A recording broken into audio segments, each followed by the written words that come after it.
Shalom teman-teman semua. Aku agak sedikit gugup karena udah lama aku nggak share firman seperti ini. Gimana ya? Karena buat orang-orang yang udah kenal aku pasti tahu, oh kalau Kak Sinta biasanya kayak gitu katanya. Kalau Sinta yang share firman biasanya tajam gitu, menyayat-nyayat, menusuk ke lubuk hati yang paling dalam gitu. Ya keras katanya kan, makanan keras. Well actually sebenarnya ini bukan tentang khotbahnya keras atau enggak kayak gitu, tapi aku percaya bahwa firman Tuhan itu adalah pedang bermata dua, seperti yang juga Tuhan sampaikan di dalam firman-Nya. Pedang, namanya pedang ya pasti tajam ya. Kalau pedangnya tumpul terus buat apa gitu, it's not working kan, useless kalau pedang tumpul, bisa cuma jadi pentungan doang kan gitu. Jadi thank you so much for joining me. Jadi untuk hari ini aku mau sharekan satu pasal yang sangat memberkati aku hari-hari ini, dan aku mau sharekan kepada teman-teman semua. Pasal ini di versi The Message. Yuk kita baca yuk dari Galatia pasal 6. Aku akan baca nih dalam bahasa Inggris ya. Titlenya Nothing But The Cross. Live creatively, friends. If someone falls into sin, forgivingly restore him. Saving your critical comments for yourself. You might be needing forgiveness before the day is out. Stoop down and reach out to those who are oppressed. Share their burdens and so complete Christ's law. If you think you are too good for that, you are badly deceived. Jadi ini adalah ayat 1-3. Aku senang banget ketika baca The Message ini. Aku bisa dapat poin-poinnya langsung kayak gitu. Jadi biasanya kalau aku pelajari firman, aku nggak cuma baca terus renungkan, oh apakah yang aku dapatkan dari firman tadi, oh enggak gitu. Tapi kalau aku baca firman biasanya aku akan tulis kayak di sini, mungkin teman-teman bisa lihat ya. Aku ada banyak yang macam-macam begini. Misalnya aku tulis pakai pulpen yang berwarna, dan bagusnya The Message ini kita bisa langsung dapat poin-poinnya gitu, dan itu clear gitu ya. Contoh di sini ayat 1-3. Live creatively, friends, katanya. 1 poin, live creatively. Jadi firman Tuhan mau kita untuk hidup secara kreatif. Hidup kita itu harus kreatif. Agak gimana ya, ini kayaknya bahasanya kok sehari-hari banget sih. Masa sih firman Tuhan nyuruh kita kreatif? Ya aku percaya gitu bahwa memang kalau hidup dalam Tuhan itu harus hidup yang kreatif. Kalau hidup yang kreatif itu artinya hidup itu nggak boring gitu loh. Hidup itu nggak biasa-biasa aja, tetapi hidup itu exciting, hidup itu blissful, hidup itu colorful, ya kreatif gitu. Kemudian yang kedua, if someone falls into sin, forgivingly restore him, katanya. Kalau ada seseorang jatuh ke dalam dosa, maka pulihkanlah dia dengan hati yang mengampuni. Nah ini poin yang kedua nih, aku catat. Okay, if someone falls into sin, forgivingly restore him. Kemudian yang ketiga, di kalimat selanjutnya, saving your critical comments for yourself.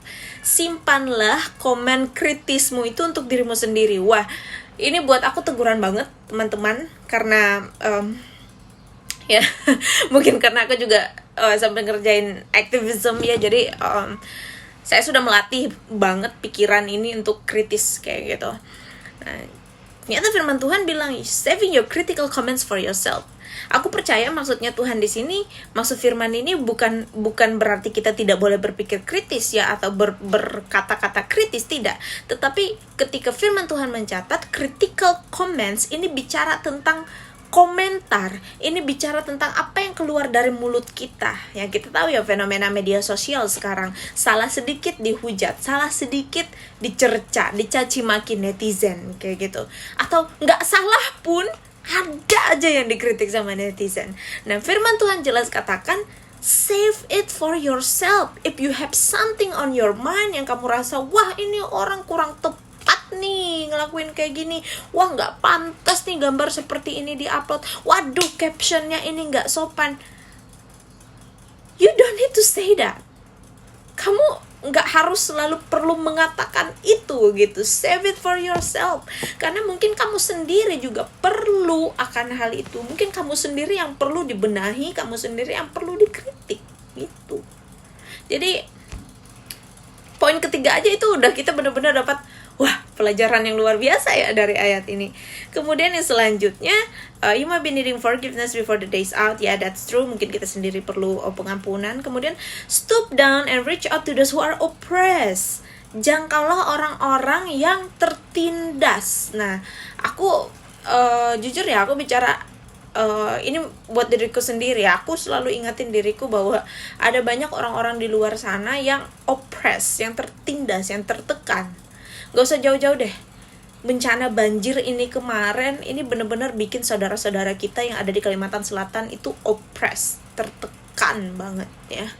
Belum lagi dengan konflik-konflik hak masyarakat adat.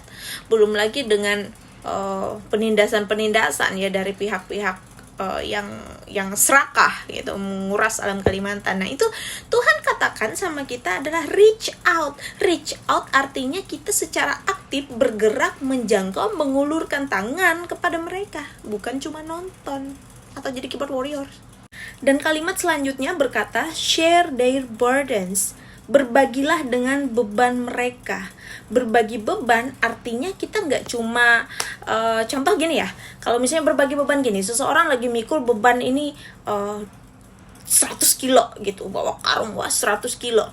Kemudian berbagi beban itu bukan berarti kita hanya semangat ya, ayo kamu pasti bisa, bukan. Itu bukan berbagi beban namanya. It's not sharing the burdens. Itu namanya bersorak-sorai di atas kesusahan orang lain.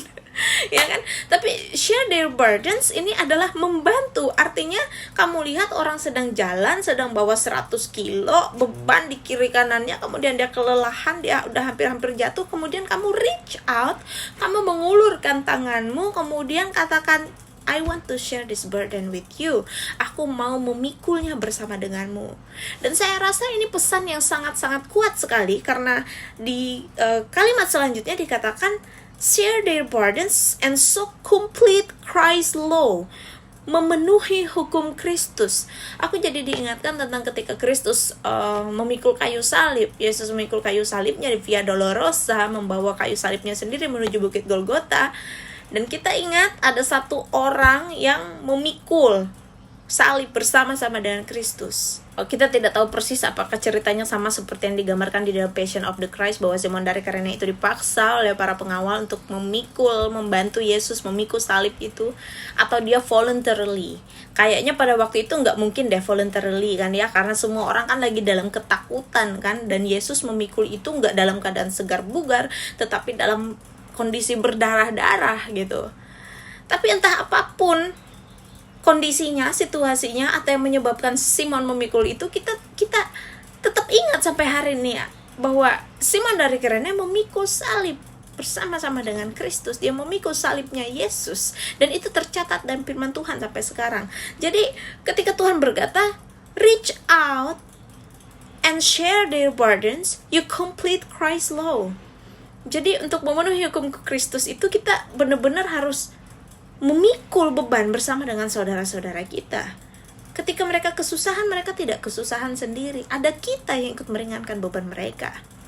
Dan kalimat terakhirnya di paragraf ini ya, ayat 1-3 ini adalah, if you think you are too good for that, you are badly deceived. Nah, ini persis nih. Aku cuma mengimajinasikan gini loh teman-teman. Simon dari Kirene ngelihat, wah Yesus, wah dia ini orang hukuman nih, penjahat besar sampai-sampai harus disalibkan, kan gitu ya. Kalau zaman dulu kan yang terkutuk ya sampai disalibkan kayak gitu. Nah, kita nggak tahu nih situasinya seperti apa. Mungkin Simon dari Kirene ngerasa, aku orang terhormat, ngapain aku harus ikut memikul salib bersama ada orang berdosa seperti itu. Mungkin, aku nggak tahu ya. Tetapi Tuhan mengingatkan kita bahwa if you think you are too good for that, kalau kamu merasa bahwa dirimu itu terlalu baik, atau terlalu hebat, atau terlalu mulia untuk melakukan pekerjaan itu, yaitu memikul beban bersama-sama dengan saudara kita, Tuhan katakan kamu sedang menipu dirimu sendiri.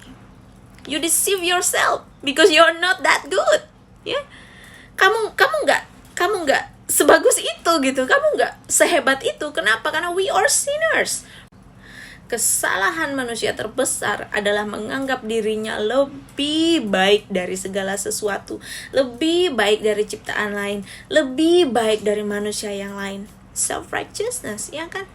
Merasa dirinya yang paling benar, paling hebat, paling oke. Nah, kadang-kadang kita salah nih ya. Kita pikir cuma orang yang kayak mulutnya sombong gitu kan ya, yang pamer secara terang-terangan, kita bilang wah dia orangnya sombong banget gitu, merasa dirinya hebat. Belum tentu. Banyak orang yang diam-diam, sepertinya minder, sepertinya gak bisa apa-apa, tetapi sebenarnya di dalam hatinya dia ngerasa dirinya, oh aku lebih bisa kok, oh aku lebih oke kok, I'm too good for that. Itulah kenapa tadi di ayat sebelumnya Tuhan katakan bahwa kamu harus kritikal dengan dirimu sendiri. Self-critical bukan yang bentuk destruktif ya, bukan berarti pity party, mengasihani diri sendiri, no, tetapi benar-benar aware gitu dengan dirimu sendiri. Jangan sampai kamu salah kacamata, kamu merasa dirimu hebat, luar biasa gitu, padahal Tuhan katakan you are too good for that. I'm not sure you deserve yourself. Dan ini berkaitan dengan selanjutnya ayat 4 dan 5. Aku akan bacakan ya. Make a careful exploration of who you are and the work you have been given, and then sink yourself into that. Don't be impressed with yourself. Don't compare yourself with others. Each of you must take responsibility for doing the creative best you can with your own life. Ini jelas banget ayat 4 dan 5, sambungannya tadi dari ayat 1 dan 3, 1 sampai 3. Tuhan katakan, make a careful exploration of who you are. Teliti benar-benar, cek benar-benar, cermati benar-benar siapa dirimu. And the work you have been given, dan pekerjaan-pekerjaan yang telah diberikan kepadamu. Karena seringkali kita lupa siapa kita, seringkali kita lupa kita manusia yang diampuni. Seringkali kita lupa bahwa kita ini butuh kasih karunia, dan selamatnya cuma karena kasih karunia, sehingga kita ngerasa, oh I don't need to do that, karena dia lebih rendah dari aku. No, kita sama di hadapan Tuhan, semua diselamatkan karena kasih karunia. Dan Tuhan katakan make careful exploration. Kalau sudah dikatakan careful, hati-hatilah, telitilah sedemikian rupa. Artinya ini esensial, teman-teman. Ini sangat-sangat esensial, dan bukan hanya identitimu yang kamu harus aware, tetapi the work that has been given to you, kamu juga harus aware. Apa yang sudah dipercayakan Tuhan kepadamu, pekerjaan-pekerjaan yang sudah Tuhan berikan kepadamu, kamu harus aware. Dan kita di sini, kita tahu, kalau firman Tuhan katakan kamu adalah garam dan terang, ya kan? Kita adalah murid-murid Tuhan. Kita punya job di muka bumi ini, teman-teman. Kita punya misi, ya. Kita punya pekerjaan, kita punya PR besar yang harus kita kerjakan selama kita masih ada di muka bumi ini. Dan saya mau agar teman-teman semua aware akan hal itu. Dan saya sangat suka katakan ini, teman-teman. Kita lihat nih, tangan kita ya, bisa dicubit, bisa dipukul. Kita lihat sekeliling kita, saya saat ini ada di ruang kerja saya, dan semua ini yang terlihat oleh mata. Firman Tuhan katakan suatu saat ini akan berlalu. Langit dan bumi akan berlalu. Sekalipun dagingku dan batinku habis lenyap, semua akan lenyap. Tetapi kita ini adalah manusia roh. Kita consist of the spirit. Kita ini adalah manusia roh. Kita harus beroperasinya di dalam roh. Dan sebagai seseorang yang rohani, kita tahu bahwa kita di bumi ini cuma sementara. Mana kita tahu ya, besok, lusa, umur kita selesai, kita nggak ada yang tahu. Bukan hanya kita harus melakukan careful exploration of who you are and what you have been given, tapi firman Tuhan juga katakan sink yourself into that, tenggelamkan dirimu di situ. Artinya bersungguh-sungguh sedemikian rupa, kamu tahu kamu siapa, kamu tahu kamu punya tanggung jawab apa, pekerjaan yang harus diselesaikan, maka commitlah dan lakukan sebaik-baiknya, tenggelamkan dirimu dalam pekerjaan itu. Ya, saya termasuk orang yang workaholic ya, teman-teman. Saya seringkali harus mengingatkan diri saya untuk istirahat kayak gitu, karena rasanya saya pengen kerja terus gitu, dan itu nggak baik ya. Saya bilang teman-teman jangan ikutin yang kayak saya ini, yang pola tidur, pola makan nggak jelas. Tetapi saya mau untuk teman-teman juga aware bahwa ketika ada pekerjaan yang sudah Tuhan percayakan kepadamu, maka itu ada pekerjaan yang besar. Tuhan tidak pernah mempercayakan pekerjaan yang biasa-biasa saja kepada anak-anaknya.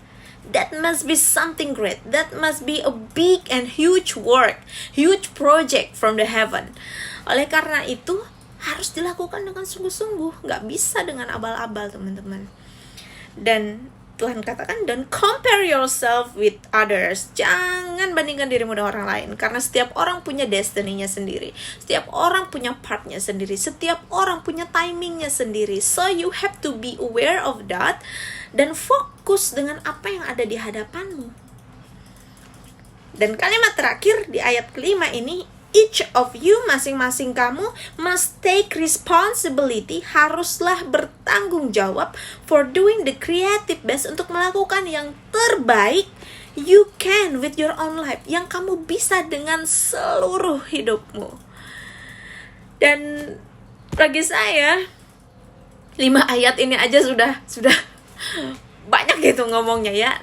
Dan ini menunjukkan bahwa betapa kayanya firman Tuhan kalau kita benar-benar pelajari dan gali. Jadi teman-teman semua, saya berharap bahwa share hari ini dari Galatia pasal 6 ayat 1-5 dengan versi The Message ini dalam bahasa Inggris tentunya, ini bisa jadi berkat buat teman-teman semua. Dan mungkin ini bukan encouragement ya, tapi teguran, I'm not sure, atau reminder, maybe ya. Tapi ini buat kita semua, kita harus selalu ingat bahwa kamu dan aku, kita semua punya destiny, kita punya tugas, kita punya misi, dan dalam menjalankannya kita harus sungguh-sungguh dan selalu ingat untuk punya hati yang berbelas kasihan. God bless you.